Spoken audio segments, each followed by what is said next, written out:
miragefla here, bringing you another video for Company of Heroes 2, What It Needs.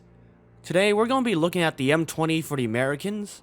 It's a fun unit to use, but it's now generally fallen out of favor due to a variety of reasons that we're going to discuss later in the video. Once again, we'll be following the same format as the previous video. We'll provide some stats, point out the issues the unit has, and then suggest what I think it needs in terms of changes. The M20 Utility Car is available from the platoon command post after it's been upgraded. The M20 itself is fairly cheap, costing 240 manpower and 20 fuel, but has a very long build time at 55 seconds. As the name implies, the Utility Car is capable of fulfilling many roles from scouting, harassment, and mine laying. Offensively, the M20 only has a single M2HB 50 cal machine gun. The weapon has good range at 40, is effective against infantry, and has a light amount of penetration to better penetrate soft-skinned vehicles when it's up close. The M20's DPS isn't particularly high, but it's enough to harass infantry, and it can do significant damage when it drives up the units that cannot defend themselves.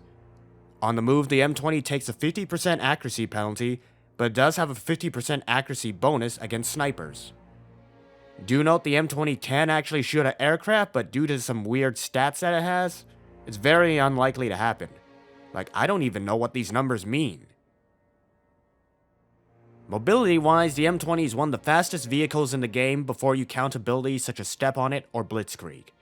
Outpacing even the Kuba wagon, the M20 relies on its speed because its health is fairly low for its timing, with armor that is still vulnerable to small arms fire. Thankfully, the M20 is a fairly difficult to hit vehicle, having a target size of 16, which is lower than units such as the 222 and M3, which sit at 18. Furthermore, to help the M20's scouting role, the unit has 50 sight, and it also has better detection range at 25.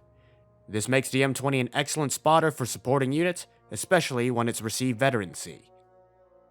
Speaking of defenses, let's move on to the armored skirt upgrade, which comes into the equation. The M20 can be upgraded for 70 munitions.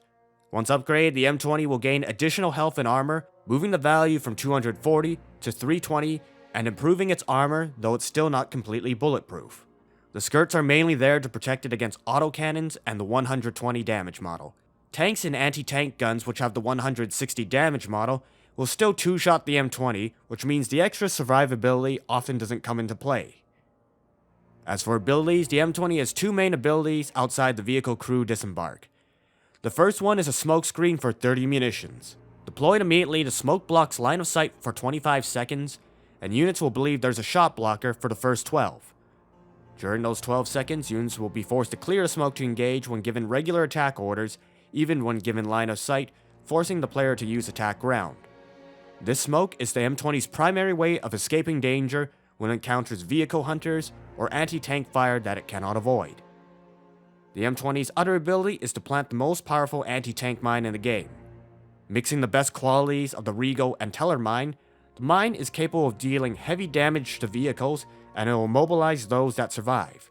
The planting time is not long, but the mine itself is fairly expensive, coming in at 60 munitions. And now we move on to the final part of the M20 stats, which is its Veterancy. The M20's first level of Veterancy is sight and accuracy, allowing the unit to be even better in its scouting role. Veterancy 2 further improves its firepower, but the biggest thing you will note is the changes to speed and mobility, allowing the M20 to quickly roam around the battlefield.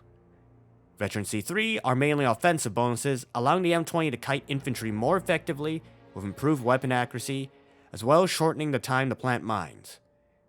The machine gun also gets a penetration boost, but by this time, it almost never comes into play. Do note the M20 gets a bonus to stealth detection, making it much better at spotting hidden enemies. Alright, so with those stats out of the way, you're asking, Mirage, what's the issue? Currently, the M20 is fallen out of use. By the time it arrives, its counters are not far off.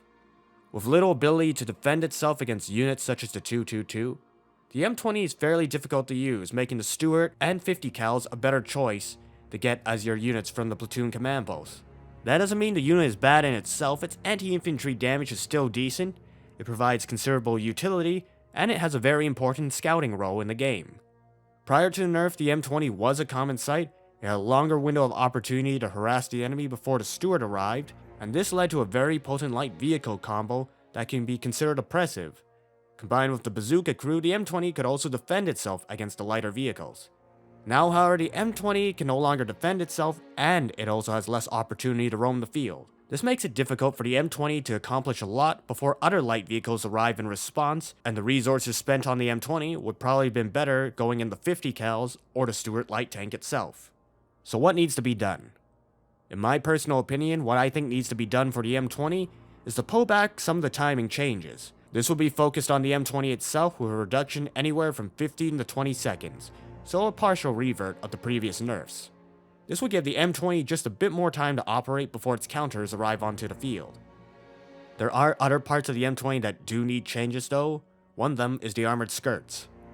The armored skirts often don't play a role until much later in the game, and the munitions can be a very hard pill to swallow given how munitions heavy the entire US faction is.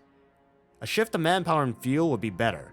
An M20 would be better supported either by upgrade infantry or an additional mine, along with having much better survivability against the Luchs 222, but it would come at the cost of a slower Stuart to prevent a quick M20 in the Stuart rush like the old days that would have caused havoc.